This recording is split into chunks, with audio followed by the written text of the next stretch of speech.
If you can't take a 2-week vacation without your agency falling apart, you don't own an agency. You are the agency. Today's guest, Steve Guberman, built one, sold one, and now coaches others to stop making that mistake. And then this episode of Strategy Talks, we'll be talking about what actually builds value, what silently kills it, and how to build something worth buying and worth running. This episode might be the wake-up call you didn't know you needed. This is Strategy Talks. Stay tuned. I'll be right back.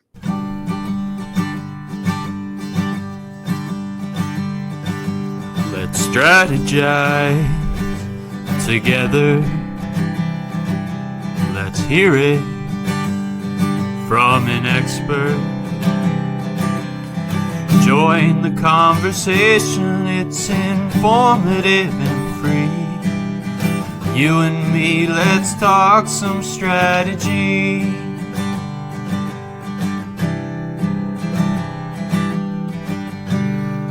Now here's your host, Morin-van.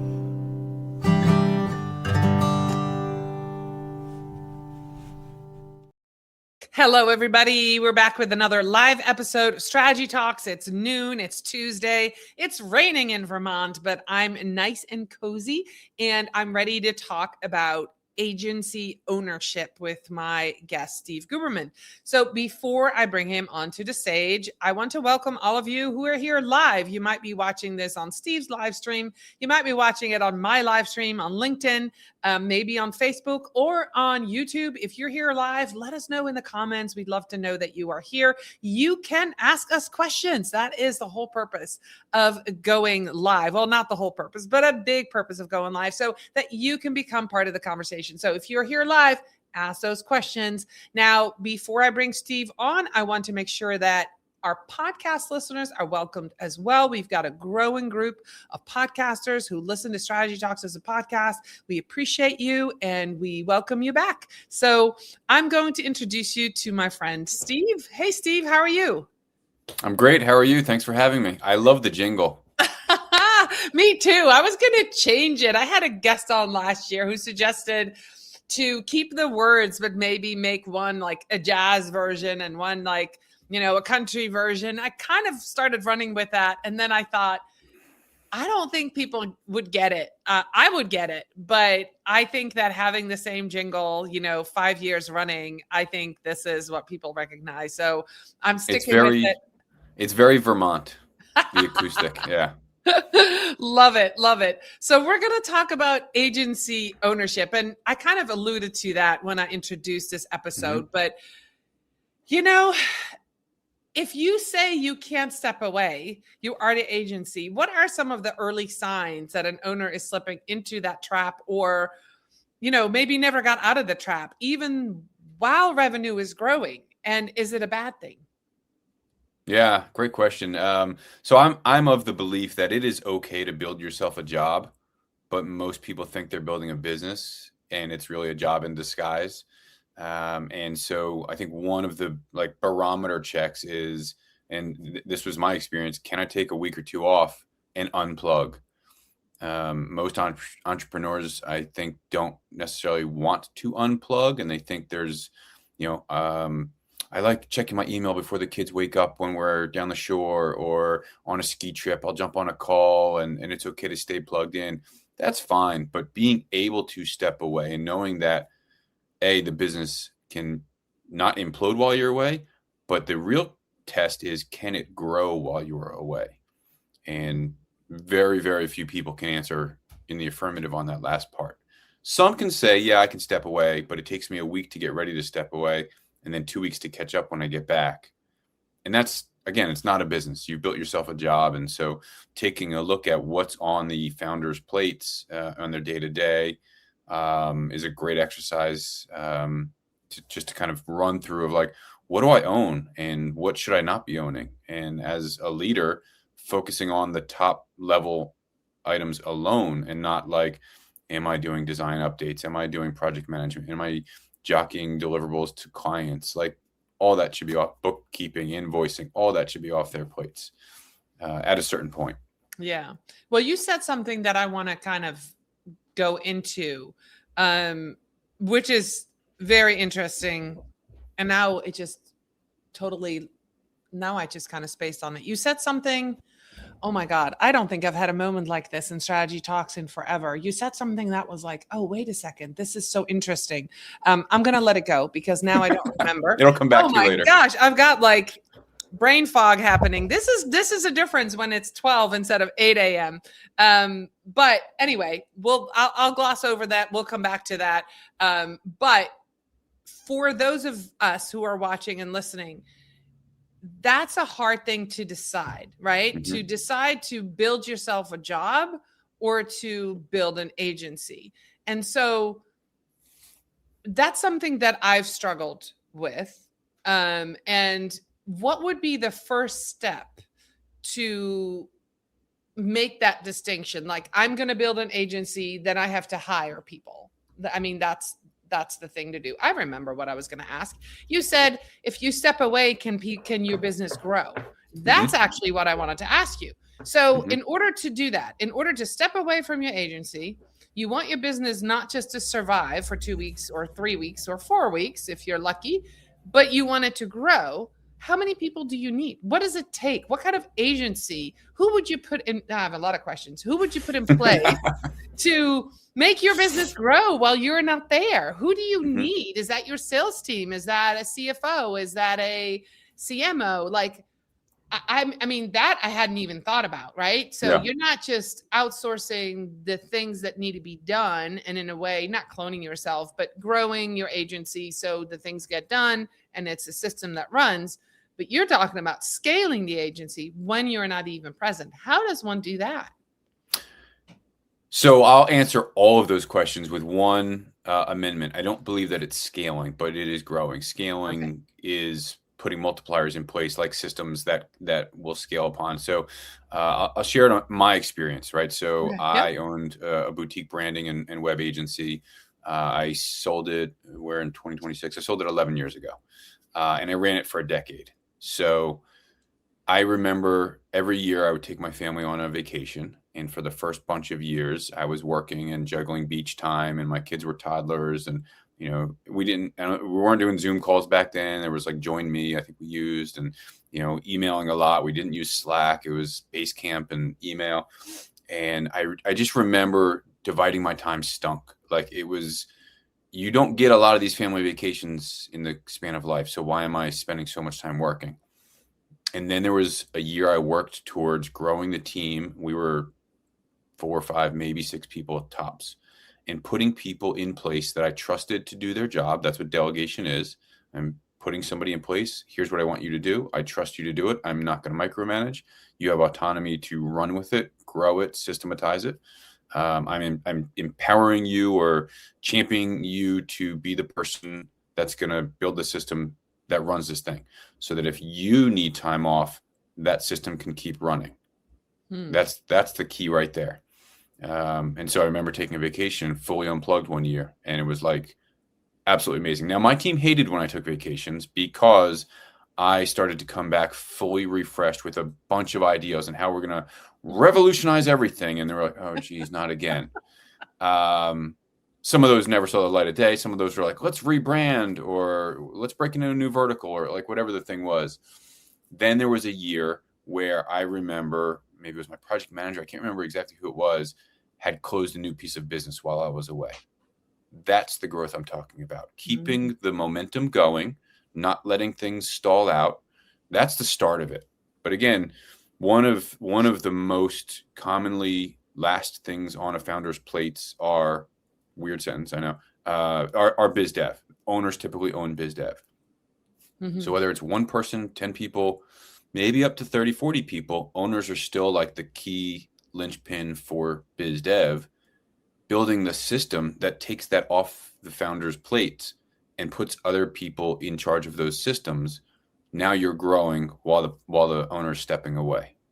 So the big question is, all right, I'm 10 people, 15 people. Why am I stepping away? I built this business because I love this craft, or I love doing UI, or, you know, strategy or design or writing code or whatever. Stepping away doesn't mean I'm not in the business. It can mean that. but it means I'm focusing on CEO level things and allowing the team to do the things that they're supposed to be doing. So CEO level things are typically your core jobs are setting the vision for the business, and that includes the goals of growth or intentionality or culture, things like that, and building the rally cry from your team, putting the resources in place that your team needs to hit those goals, and clearing away the obstacles that could get in their way from hitting those goals. Okay. That's the chief job of a CEO. If you also want to still do design, cool. If you want to still be part of biz dev, cool. But being involved in more than just that means you've got a job, because so many other things rely on you, as opposed to the autonomy of these different channels can do what they're supposed to be doing. Oh my gosh, this is so great, Steve. So now you talked about calling it growth, not scaling, right? So what's a growth milestone that might feel to someone like success? An agency owner is like, oh, I'm growing. This is great. I hit this milestone, but actually would make the business less valuable. Is there such a thing? Less valuable. That's a good question. So I'll answer the first part by saying that I think it is an injustice to define goals for anybody. And I think we spend too much time chasing what I call copycat goals. I saw somebody say they hit 7 figures and I want to hit 7 figures. Or I saw somebody say they hit 8 figures and I want to, we've got the 7-figure agency folks and the 8-figure agency folks. And I saw somebody say 25 people and that sounds cool and I want that. Cool goals don't really matter for anybody. And so those are copycat goals. And so I'll encourage anybody to really spend time defining what does success mean for them and their family, and founder family first, and then your team and their families as well. Okay. I had lunch with an agency founder last week. He's been in business 20 years. And he said, Steve, I feel like a failure on all these levels, at home and the business and da-da-da. So when's the last time you even defined what success means for you? You're coming up with this judgment without knowing what the guardrails are. You're insanely successful in all areas from my perspective. You just haven't set what the metrics are. And so get rid of the copycat goals, spend some time away. What does success mean to you as a founder? And I also believe that if I'm chasing goals that don't mean something to me as the founder, there's an inauthenticity that my team is going to identify, and they're not going to be excited to chase those goals either. So when the goals mean something to me, my team will get behind me at like a force multiplier. So then the other part of the question is like, what are goals that add value or detract from value? I'll say it's easy, but the norm is I'm going to chase 10, 15, 20% organic growth every year. And that's top line growth. Yeah. The goals that really matter is if you're $1 million in top line growth, top line revenue, what's your gross margin? What's your EBITDA? Gross margin is probably one of the most important numbers that people forget to even look at. After what does it take to get the work done? How much money is left over? What percentage of that is left over? So goals should really be not always chasing top line growth, but improving operationality, improving efficiency, improving your team delivery, and increasing your profitability. Because at the end of the day, when somebody's looking to buy your business, if you're looking for an exit, they're looking at EBITDA. If you've got, again, $1 million, $5 million, $10 million business and there's no money left over, there's really very little value there. Yeah. So I'll say, chasing top line and ignoring, midline or bottom line is doing a disservice. But then also I think chasing business outside of your core vertical. I'm a big fan of niching. I did it way too late when I finally did develop a series of verticals that we owned. It was a game changer for our business development process and for our efficiencies and our profitability. And so let's say you're deeply niched in commercial real estate and architecture and construction and engineering. Like that's a really good vertical. And then suddenly you're going after whatever B2C or, consumer goods or something like. It's a waste of time and it's a waste of energy and it's going to destroy the profitability. So I think that's chasing growth that could be harmful. So you are now also helping people sell businesses, right? So when you're advising on a sale, somebody has an agency, they're ready to sell. What's the first thing as a buyer would look for that most founders might overlook? What's one of those mistakes that they come to you, I'm ready to sell, and you're like, no, you're not. What would that be? So I'm more excited to help people buy businesses Then and sell. build Okay. their enterprise. But Okay. there's so much exit activity going on right now that it's a great question. And so client concentration is massive discount indicator. Owner reliance is a huge discount. We talked about that earlier. If you still have this job instead of a business and you can't say, here's my business, give me some money, I'm walking away. Go through the time, spend the time to go through like an operator's audit and realize what is on your plate. I have a download on my website. We can drop the link into the chat or whatever, but like spend the time going through the exercise of what's on your plate, because you can't sell a business. So owner dependency is massive. EBITDA is the midline and bottom line numbers, again, percentage wise, far more important than top line revenue. Okay. That makes a lot of sense. And what we haven't talked about is the elephant in the room, AI. I know it has a huge impact on deliverability, on productivity, on how agencies are run, everything. So what are you seeing? Are you seeing panic? Are you seeing excitement with business owners? Are you seeing them selling because they're ready to get out? Like, I have ideas and I see things, but I want to know what you see, because I think marketing in the last 18 months has been sort of a scary roller coaster ride. And I think it will continue to be for a little bit, but owning an agency and employing people and being responsible for that, and client after client turning to AI or trying to turn to AI and then coming back and saying, it didn't quite work, would you take me back? All of those things are happening. So what are you seeing in that? And this is kind of like a side question, because I have other questions about agency ownership, but I think this is an important one as we're talking about what's happening right now in 2026. I think I need to spend some time fishing to really like solidify my thoughts around AI and the impact, because man, I have so many thoughts, and so I'll conscious stream them to you. Shut me off or redivert me if I go haywire. I think it is absolutely a scary time. But it's also such an amazing time, and we're seeing so much creativity being funneled into what can these tools do for us and for our teams. Sure. I fully agree that brands that are trying to do AI on their own are, for the most part, failing. I think that agencies that are not leaning into AI are also failing. They're failing themselves and their teams and their clients, for that matter. So I had previously identified these 4 stages of like AI adoption for an agency. I don't know if it's still as rigid, it's evolved, but I think this was like October, November of 2025, where this is what I was seeing. And based on, I talked to easily 20 agency owners a week between networking and clients and referrals and M&A activity. And so there's those that have been in business for 15, 20 years. They've reinvented themselves through the 2008 crash, through pandemic survival. They don't want to reinvent themselves, and they're like petrified of the AI tsunami that's coming at them, if not already on them. So that's a panic sale. They are in a bad spot. The second is there's some curiosity around AI and what can it do for us. And so maybe they're starting to, they're doing searches through ChatGPT instead of Google, that kind of curiosity. Maybe they've started to use Zapier and middleware, and like they're doing some minor stuff, but they're not building things, and they're certainly not selling things.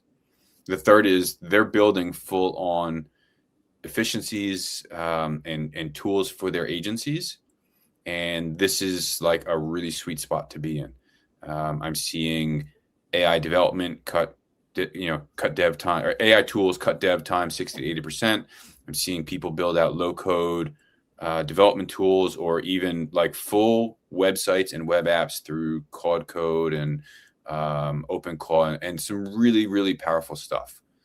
That's not going to eliminate your team. They are not production ready. You need human interaction. You still need people to sell it and manage it and integrate it. And so there's still human side of things for that. That's a really powerful place to be in. I don't know that I've seen enough agencies in that third level who are realizing the bottom line benefits of these efficiencies yet, but I think they're very close. And then the fourth is agencies that are beyond cutting edge, who are pushing the envelope of exploration, and they are finding challenges that their clients have, and they are building and selling products, services, solutions to them that are all AI driven. And I don't just mean like an AI chatbot. That's not what I mean. I mean, we're seeing how your, let's say, manufacturing or, industrial whatever is running, and we can build AI systems or a system on an AI platform that can speed up your end production by 30% and things like that. That's game changing. That's where very few are, but more are going. And I also say I'm seeing, like, I jump on these show and tells for agency owners where they're like, yeah, I just built this in a weekend, and it's an entire content creation agency, and I've got 7 robot employees, and literally saw a demo last week that blew my mind. And the person that built it said, yeah, this is the norm. And I said, I don't think it is. I think you are an anomaly, a kind of freak of nature, brilliant human being. Not enough people understand the full, I guess, life cycle of building a product like that. And so they might tiptoe towards it, but in 6, 9, 12 months, that might be more the norm. And that's the scary part. The acceleration of this technology is like so massive and so rapid that if agencies are in that first or second, like, silo or whatever you want to call it, there's some serious danger there. Yeah. But I have a question for you about this, because I have seen some of the older agencies, established agencies, get stuck in 2, right? They in that phase 2 that you just said. Yeah. And then and I have to admit, most of them are millennials, Gen X agency owners, right? So we get stuck in that. And I say we because, I'm a little bit beyond that, but I'm not quite at 3. I can, do some coding with Claude Code and Lovable, and I'm experimenting, but I'm not quite there yet. But the concern I have for level 4 is somebody who comes in who is not a marketer, who has the technology and the AI knowledge, who starts an AI agency and says, an AI marketing agency, and says, this is how it's done, and can sell, which they do, right? Because people want to have the latest and greatest. And it just completely ruins marketing because they don't understand psychology. They don't have a human in the loop. So that's where my fear comes in of, I think being at stage 3 is amazing. But what I've seen in stage 4, I've seen several. I know some agency owners, and they're young and excited, and they just want to do it. They're Gen Zs, and they like, I can, and they're making a ton of money. I don't know if that's sustainable. I don't know. People are going to wake up one day and go, that's fake, that's fake, that's fake. That I don't need that kind of system. You have any worries about that? Do you think that is how everybody's going to have to do it? Like, that's stage 4. If we don't get to stage 4, we're out. I think on some level, yes, but I also think, to your point, it's going to bubble out. So the Soras of the world and the content creation, I think is going to bubble out. But I think the software solutions, product solutions, I think that can maintain. I think that will be game changer, and I don't think we'll ever undo that or revert from that. But yeah, like the consumer side of, we saw it in the Super Bowl ads. Nobody wants to see AI built content. It's got the ick on it. It feels inauthentic. I'm seeing it in some of the ads when I scroll through, and I can spot it in most cases. I'm sure there's stuff that I'm not spotting, and is really well done. The large holding company agencies are getting a lot of flack from it. I mean, we even saw Pentagram get ripped apart last year for not using actual illustrators to build out like a massive icon library. And they put out a case study that, like, this was a game changer for us from an efficiency standpoint. We spent hours doing prompt engineering instead of hundreds or thousands of hours doing hand illustrations, and the community ripped them to shreds. And so I don't know like what that balance is, but I do think that people are pushing the envelope and then getting pulled back, and pushing the envelope and getting pulled back. I think we've got to have that. You've got to break some eggs, right, to make the omelets. Yeah. And you have to know your audience, right? There are certain, if your ICP includes Gen Zs, go test it, go do it, go, if you're a marketer for people that are in their teens or 20s and they have a cool SaaS product or they're marketing anything, yes, then use all the AI tools because that's what they're expecting. But if you're a big enterprise or you're, an established business that targets millennials and up, be careful. I mean, that's what I would say. But that's just my worry. That's what I'm seeing. I'm seeing the push for a lot more AI generated content, AI generated, especially videos with avatars. And I'm like, who's watching these? You might click on it for 2 seconds, but you click away because you can instantly see it's not that person. But what they're doing and what they're counting on is volume. They're counting on volume and being everywhere. Celebrities are selling their NIL to AI models. I forget the guy's name. He was in Jurassic Park. He said nature finds a way, whatever that guy's name is. He sold his likeness to an agency to create an AI model of himself. And there's easily a dozen more that have done that. So they now have this person living on a server and they can just generate an ad in literally minutes with this person behind a product. So that is insane that celebrities are getting behind it and selling themselves into robot likeness. I think certain demographics are going to be less accepting of it than others. I don't know where that line is. I think older folks, trending gray, are going to be like, whatever. The younger folks, I think younger folks want more authenticity in what's being sold to them and how it's being sold to them. That makes sense. Yeah. So believe it or not, we're getting close to wrapping it up, but I have a couple more questions. Okay. So is there ever a trade-off between building an agency that's sellable and building one that's enjoyable to run? Or can you have both? Can you start an agency, work in an agency? I'm not selling for 20 years. I love it. Or do you always have to have that exit plan to 5 to 10 to 15 years in mind as you build your agency? I think the 5, 10, 15 year time frame is very scary now. So I would compress the heck out of it. But I will say having an agency that is attractive for an exit is just a well-run agency. Okay. And that means that, again, it's operational. I did a webinar on it with Peter Kang last month, I think, where when you've got a business that runs really well, you have optionality, which means I can stay in it and I can work part-time, full-time. I can do the thing that I love. I can still go golfing or fishing or spend time with my family or whatever. And I'm making a good living off this business. Or maybe I want to sell it because it's ready to sell, because it's running really, really well. And so a lot of the coaching that I do allows agency owners to get a business that is sellable, even if they don't want to sell it. That's not typically the priority. And if it is, cool, let's do that work. You might realize, oh, this is what it feels like to work in a business that runs well. Maybe I don't want to sell it, or maybe I want to let my team run it, and I will just take an advisory paycheck and go do something else, build something else, whatever. So I think they are one and the same. Okay. Well, I've got one last question. Okay. What's a decision that you made in your own agency that increased its value, but made your day-to-day life harder, maybe? And would you do that again? Was there something you did? I don't know that I can identify something that I did that increased our value that made it harder, but I will say in our third year, we did an acquisition, and it was my first and only acquisition. And I wish I had done more. I wish I had known, I've said this a number of times, I wish I had known that was an unlock for scalability in growth. So I will say that was massive. And here's what I'll say.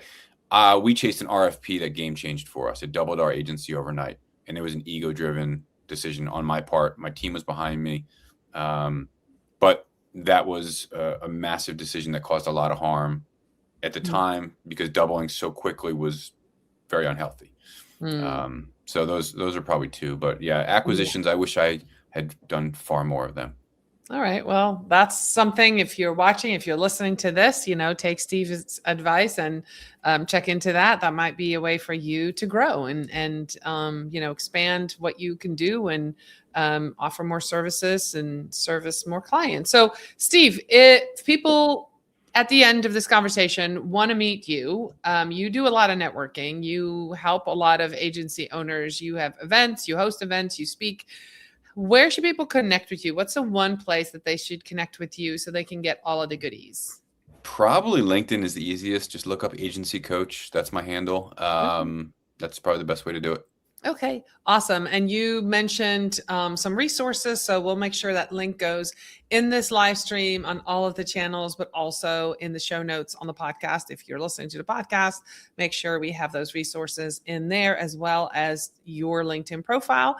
Thank you, everybody, for staying to the end. And Steve, thank you so much. This was a fantastic conversation. I think so many people need to hear this. I bet you that's going to be a lot of replays of this. I'm going to listen to this again because this was great information. Thank you so much. I'll be back next week. Actually, I'll be back in 2 days with a special episode of Strategy Talks talking about LinkedIn benchmarks with a panel discussion. And then I'll be back next week with another regular episode. So see you all later. Bye, everybody.